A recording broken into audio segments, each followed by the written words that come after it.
Between you and I, there's nothing quite like being gaslit by your doctor when you go in with a symptom or symptoms and they either tell you it's normal or it's all in your head or just anxiety or aging. And even worse, when you came down with something like a gut issue and then all these other symptoms started happening and they say it's not connected simply because they can't explain it. Well, we both know between you and I that's a bunch of bullshit, which is why I'm going to be showing you how the symptoms all over your body are in fact coming from your gut. We're going to talk about that here today. I'm going to show you what's actually happening inside your body that's creating all these symptoms from these gut issues and how they're all connected that way. And of course, how you can begin healing these full body symptoms so you can start getting some relief and getting it quickly. Contrary to what your doctors told you, Crohn's and colitis are reversible. Now, I've helped hundreds of people reverse their bowel disease, and I'm here to help you do it too, because inflammation always has a root cause. We just have to find it. This is the Reversing Crohn's and Colitis Naturally podcast. Now, I do these live trainings in my Facebook group every single week and put the audios here for you to listen to. If you want to watch the video versions of these episodes, just click the link in the show notes to get access to our Facebook group and YouTube channel. And for weekly updates, information, tips, and tricks, you can sign up for our email list by clicking the link in the show notes below. Now, if you're new here, my name is Josh Deck. I'm a gut specialist and physician's consultant for complex cases of Crohn's, colitis, and IBS. I do these videos every single week so you can learn how to heal your gut naturally. Because contrary to popular belief, they're not just genetic conditions, and you can heal your gut from everything, always. It just takes time, tools, and the know-how. Now, first things first, I want to talk about your gut.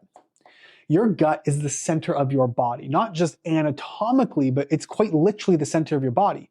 In fact, when you are in utero, your mother's womb, there's something here, it's called the primitive disc. And it's almost this, a little more ovally than that. But anyway, it looks like a steak, and it's this nervous system tissue, it's neurological. And after about the 15th, 17th day in utero, it lengthens and it divides. And so this will become your brain, and this becomes your gut. You develop about 100 billion neurons inside of your brain, and you develop about 500 million neurons inside of your gut from that one little piece of tissue. It's pretty amazing.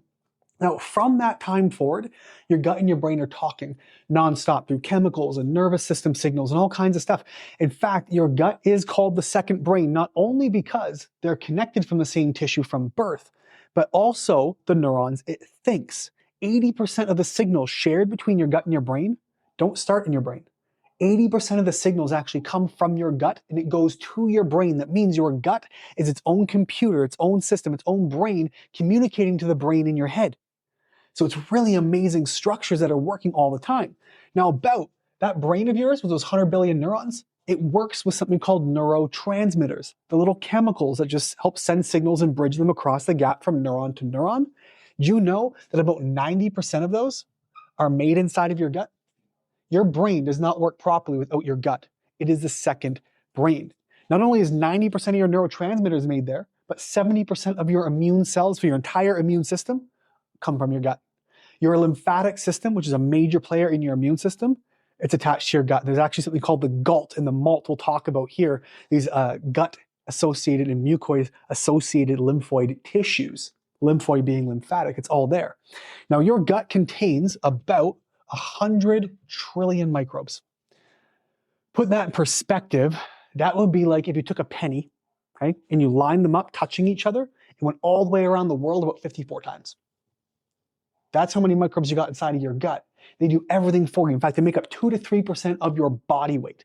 You have approximately, there are arguments on how many microbes what we're counting, but you have approximately 100 trillion microbes in your gut.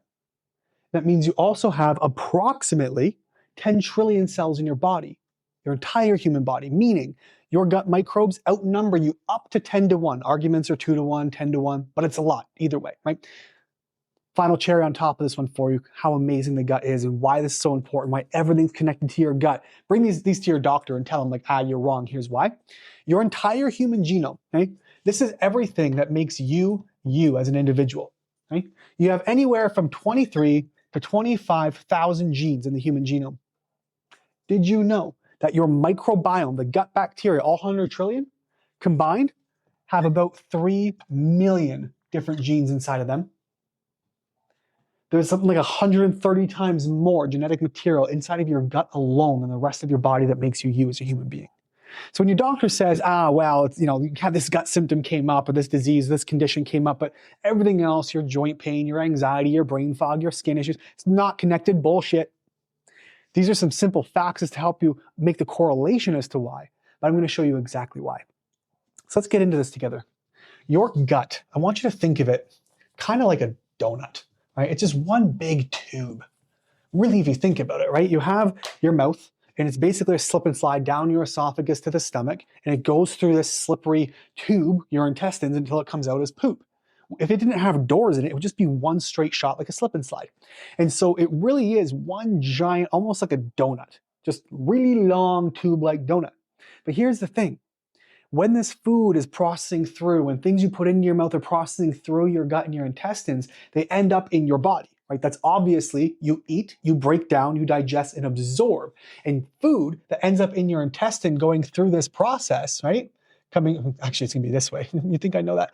Anyway, so it comes this way down the intestine. As it's processing, all this food that's floating around up here, it actually goes and gets absorbed through all these little tiny cells. So inside your small intestine, there's all these little finger-like things. And all these little finger-like projectiles, or whatever you want to call them. I don't know what the word I'm going to look for is projectiles, and they don't shoot themselves out. But anyway, you get the idea. So we have all these little finger-like things. And then you have all these little cells on top, all these micro fingers, right? Itty bitty tiny things. And they're all these individual cells. It's one layer. Now across that one single layer, once you take, I mean, this is a zoom in, okay? Let's blast this out. This is the inside of your intestine. All this food is processing inside your intestine, and it crosses this barrier. One cell thick. That's it. One cell. Directly on the other side of that, you have your lymphatic tissue. That's the green stuff here, and the red stuff is your bloodstream. This means everything you eat that goes through this tube, this slip inside of your body, goes directly through one cell. It's like 1/50th the thickness of a strand of hair. That's the only barrier between poop and your blood in your immune system. It crosses through and your body absorbs it. It's a really amazing system, but here's the problem. This pathway here, this process, think of it like a cheesecloth, right? You have this cheesecloth and you have all these itty bitty tiny holes in it. Very, very, very, very small.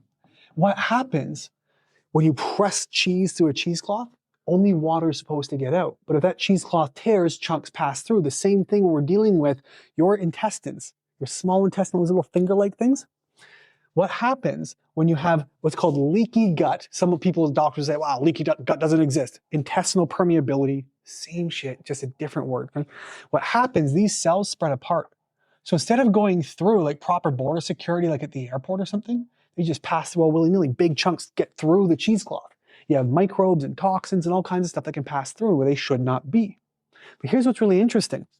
That's the process and how things get through. They break down to tiny particles. They're supposed to break down itty bitty microscopic like little molecules to pass through these individual cells, right? Where you can say, yep, you're safe, come on through, right? TSA searches your bags, you're good, you're safe, go on through. You're a bad guy, boom, you're arrested, get out. Your intestines will do that and give you diarrhea, push something out, right? We don't want certain things absorbing. But here's the problem. We know those with, say, Crohn's colitis, so bowel diseases, have 25 to 30% of those people have a SIBO condition. This is small intestinal bacterial overgrowth. When you have SIBO, your body is overproducing toxins. Now that number, 25 to 37% of Crohn's colitis having SIBO is on a larger study, but smaller studies suggest up to 62%. Here's the problem. When you have all this overgrowth inside of your intestines, all these microbes produce excessive toxins. And all these byproducts of things like fermentation, they produce toxins like hydrogen sulfide, and methane, which are toxic gases. They can be really smelly, cause abdominal pain, neuropathic pains. They can even cause mitochondrial toxicity. So the cells in your body that make you you, that provide your energy, that help with detoxification and keeping you healthy, those become dysfunctional or toxified. So everything in your body starts to break down. So here's what happens in SIBO. Largely, it's when you have fecal microbes, so stuff that should be in your large intestine on its way out, actually makes its way backwards into the small intestine. Now remember we said the small intestine, it's only one cell thick, itty bitty things? Your large intestine actually has a double wall. It's got a thicker mucous membrane layer, and it's got a double cell wall. So less things get through. Fermentation should happen in your large intestine. But when you have a disruption or you have overgrowth or fecal microbes flowing backward into the small intestine or overgrowth of bacteria for another reason in your small intestine, you get fermentation in the single layer with a weaker mucous membrane. Guess what happens? You start developing symptoms. So we get production of things like D-lactic acid. Now, this one can happen from overgrowth of bacteria like your lactobacillus strains. It produces this D-lactic acid. Don't worry about that one, but here's the thing. This byproduct produces symptoms, brain fog, dizziness, ataxia. That's like poor muscle control, like can't get your footing, you're tripping a lot, or you feel clumsy. It can cause these symptoms. It can cause fatigue. Or if you have what's called protein putrefaction. Protein putrefaction is when you're not digesting your proteins, either due to high stress and poor digestion, due to motility issues, whatever condition starting from your gut. And so this protein putrefaction produces ammonia, or it's called biogenic amines. These are byproducts like histamine, tyramine, putrescine, and even something called cadaverine, like cadaver, right? So all these are very toxic byproducts, which cause a ton of symptoms. We can also have bacteria that are hyper-fermenting and producing excess byproducts. You can get, or these byproducts of bacterial metabolism. So as your bacteria are doing things, they're metabolizing and breaking down, digesting proteins, they can create really bad breath, brain fog, fatigue, for example. And again, those amines, like histamines, you're talking about things like flushing, rashes, hives, anxiety, palpitations. You can even find yourself getting all kinds of other symptoms like allergies, asthma, drippy, runny sinuses, all kinds of nasty business. Or tyramines, or another amine that's produced, can create migraines or periods of hypertension or high blood pressure. So here's what we covered so far. We talked about your gut, how it's like your second body, second brain, second everything. It's connected. It's one tube. You have one cell that things pass through directly to your blood and lymphatic system, which goes all around your body. It's a superhighway. These toxins are produced. They make byproducts. Where do you think they're going? They're not going straight out. They're absorbing through this permeable cheesecloth layer, getting into your gut or past the gut barrier, into your blood, into your lymph. They're circulating. Your doctor goes, it's not connected. Let's talk anatomy 101. They're teaching this stuff in some high school classes now, right? They're just out of date. I get this a lot. Well, how can you figure this out if my doctor doesn't know? They should know everything. No, they don't. I've had some GI doctors, gastroenterology specialists, who say the microbiome is just a myth. And people, I had literally someone said word for word on Instagram, that is objectively untrue. That would mean the average Joe knows more than your doctor. Isn't that terrifying? Okay, put that in perspective. So this cheesecloth tears, toxins get through, they circulate around your body, producing symptoms. There's other compounds that can be produced, causing things like liver stress, cognitive dullness, systemic inflammation, joint pain or arthritis, depression, hyperactive immune responses. So suddenly you've got more allergies, you're more irritable, all kinds of symptoms can happen coming from your gut and the toxins produced. Now, there are other symptoms of things like dysbiosis, because that's really what we're talking about now. Dysbiosis is a big, broad term that we use to cover, I would say, it's generally just a state of imbalance, right? That's what it is. Whether it covers SIBO or SIFO or IMO or whatever bacterial microbial condition you're talking about, even an acute infection could be considered dysbiosis, a state of imbalance. But for our argument today, we're saying dysbiosis is your body's normal. It's stuck in this state. It's not like food poisoning, diarrhea for a day or two, you're done. That's technically dysbiosis, but your body fixes it. Dysbiosis, what we're talking about, is an imbalance of microbes, or imbalance of bacteria in your body. It's unable to correct. That is going to be dysbiosis for our purposes. And so what we're talking about now is other symptoms like these immune signaling issues where your body can't regulate inflammation properly. It's hyperactive or hyperreactive. You're dealing with nutrient deficiencies. Nutrient deficiencies are the building block for your entire body. Vitamins, minerals, amino acids, fats, fatty acids, short-chain fatty acids. These come from your gut and from your foods. But if you're not breaking down, digesting, absorbing, every cell in your body begins to become deficient and falls apart. Yet your doctor says, oh, they're not connected? I came down with a gut issue. Now suddenly I've got anxiety, I've got joint pain, I've got hair loss, I got hormonal issues. You're not menstruating anymore, you got erectile dysfunction, you're anxious, you're not sleeping. It's all from your gut. Of course they're connected. You can develop metabolic and hormonal imbalances. You get toxic recirculation as you have what's called enterohepatic recirculation. My marker's drying out, I left it too long. This is a big fancy word, but here's what it is. You have your liver, you have your gallbladder. These your liver produces this bile, right? Bile goes into the gallbladder and it injects it into the small intestine. Okay? That goes through the small intestine, and right at the end, before it connects to your large intestine, it gets reabsorbed. This is called enterohepatic. Entero meaning gut, hepatic liver, recirculation. It's production, ejection, reabsorption. But bile holds onto toxins. If your gut is dysfunctional, if your body is toxified, you're not able to clean that bile, you recirculate 95% of it because it's expensive to make for your body. So you recirculate it all. Well, if you're recirculating it and toxins are bound to it, what are you doing? You're recirculating and reabsorbing more toxins. This is how we get sick all over your body simply from your gut. But your doctor says it's not connected. This is either gaslighting or ignorance or both. So here's what we can do about it. Because when your body is sick, when your body is toxic, we have to get you help. If you just leave them to recirculate, oh, I'm inflamed, I've got joint pain, I'll take an anti-inflammatory. What good does that do you? Because you're dealing with an anti-inflammatory for joint pain that has a root cause. All you're doing on the back end is stopping the pain from happening, but not addressing the reason why you're toxic or inflamed in the first place. Oh, I digress. That's a lot. It's like drinking from a fire hose. But here's the thing. When your doctor says these symptoms are not connected to your gut, show them this video. Take a couple of notes. Be like, dude, you're wrong. Now, here's the thing. I might pick on doctors a lot or sound like I'm picking on doctors a lot. It's a different toolkit. It's a different tool chest. A lot of them, they're just not taught this stuff. But you can be, which means you can equip yourself with it. Frankly, a lot of doctors want to help. They just don't have the time to help you. They're not able. They're stuck in this insurance model. They got to get you in, get you out. They get 7 to 15 minutes per year per patient, give the drugs, get you out. Quickest way to get you help, get your symptoms down, give you the drugs to mask it, not get the root cause. So we have to go through that root cause. And here's how we're going to do it. I'm going to use my green marker because I think my black one is too dry now. Here's what we're going to look at. I'm not going to go into great detail on this immediate thing. Okay, we're going through my D5R. I've done dozens of conversations on D and 5R. I'm going to brief you on it quickly. Okay. D5R, this stands for drainage, and the 5 R's. The 5 R's are a very simple process. You remove the toxin, you replenish the nutrients you're deficient on, or whatever it is you're lacking, you repair, rebuild, and rejuvenate the gut microbiome, immune system, etc. Okay?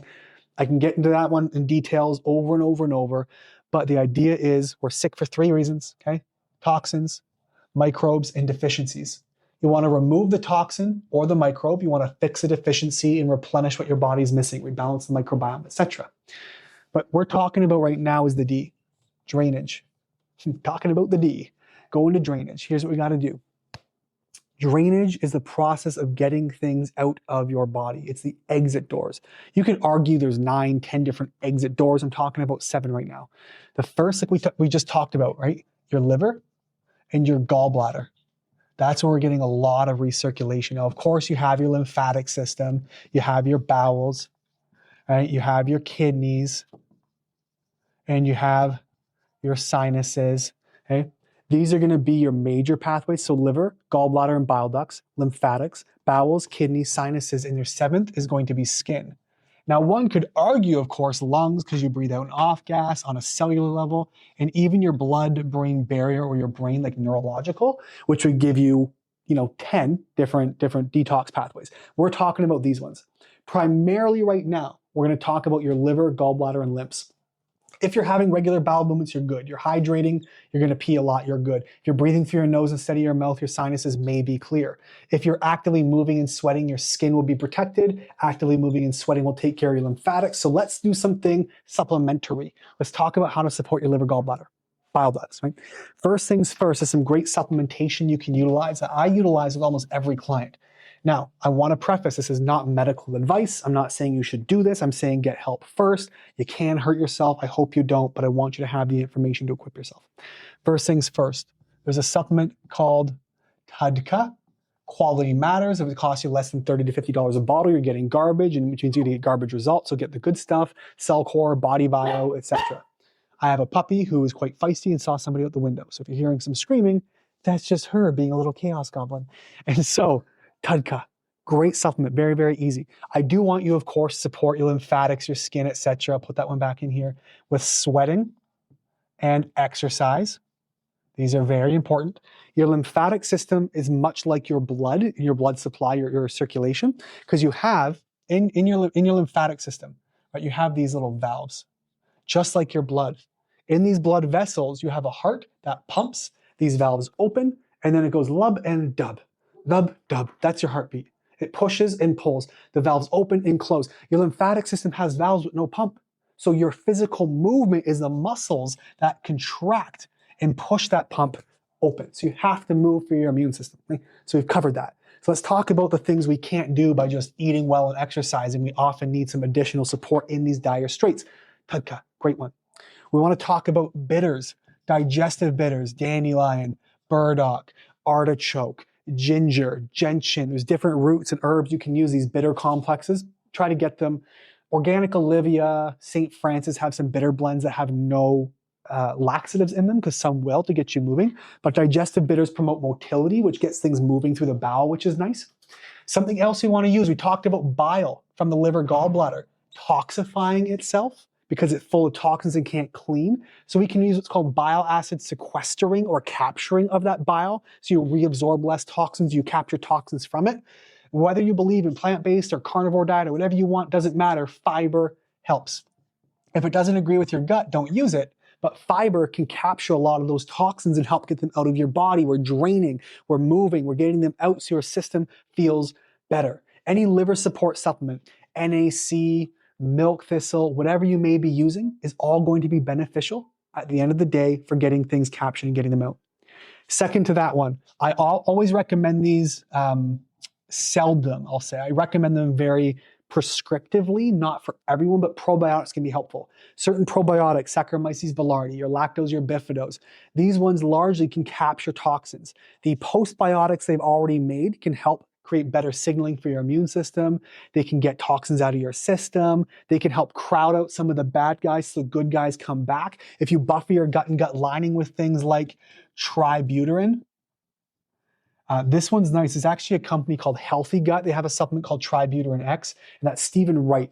I really, dude's brilliant. Had him on the podcast recently, yet to publish the episode, with this company Healthy Gut. Big shout out to them. They have this Tributyrin X. It's super potent, about 3 times more potent than your typical butyrates or sodium butyrates. It's bound with a redox oil for all the benefits. So it's a really cool supplement you can get there as well. We want to replace the bad with the good, okay? And the third thing I'm going to tell you right now, the most important thing, you supported your supplements, you got some things into your system, but I'm telling you, do not hesitate to get help. I'm not talking like the Thor and Loki get help where he like throws them, but what I'm talking about is getting help from a practitioner, somebody you know, like, and trust, who you think can get you through this. Here's why. I can't tell you the amount of times people come to see me. It's been a decade, 15, 20 years of just winging it, buying supplements, trying stuff, and not getting the help they need. Why wait? You're going to spend thousands and thousands, tens of thousands of dollars, get random lab testing, try these supplements. You're throwing money, throwing good money after bad. I'm not saying find me. Yes, I can help you, but somebody else can too. I'm a little weird. You might not like me, and that's okay. But get help from me, get help from somebody else, because your gut and the complexities behind it, these supplements are not a fix. These supplements are a temporary support to clear the toxins your body has in excessive production or is holding on to. But it's not fixing the reason you're producing them or holding them. It's just going to help you clear them. So hopefully, it's kind of like putting water on the fire, keeping the fire from growing too quickly. But it's going to grow and eventually you'll run out of water. Get help. So if you want to reach out to somebody, that's great. If you want to reach out to me and work with me and my team, here's how you can do it. We're going to have a chat just to say, hey, let's figure out where your gut issues are coming from, your Crohn's, your colitis, your IBS, whatever it is. We'll see how it's all connected, where it all came from, get you the help that you need, and begin reversing this. Because it can be done. If your doctor's telling you it can't be, they're wrong. It's either ignorance or it's gaslighting. There's a lot of reasons why. I've seen a lot of hubris, unfortunately, in that field of medicine as well. A lot of doctors fancy themselves as gods, okay? But they're not. You are in charge of your own health because no one's going to do it for you and no one will care more than you do.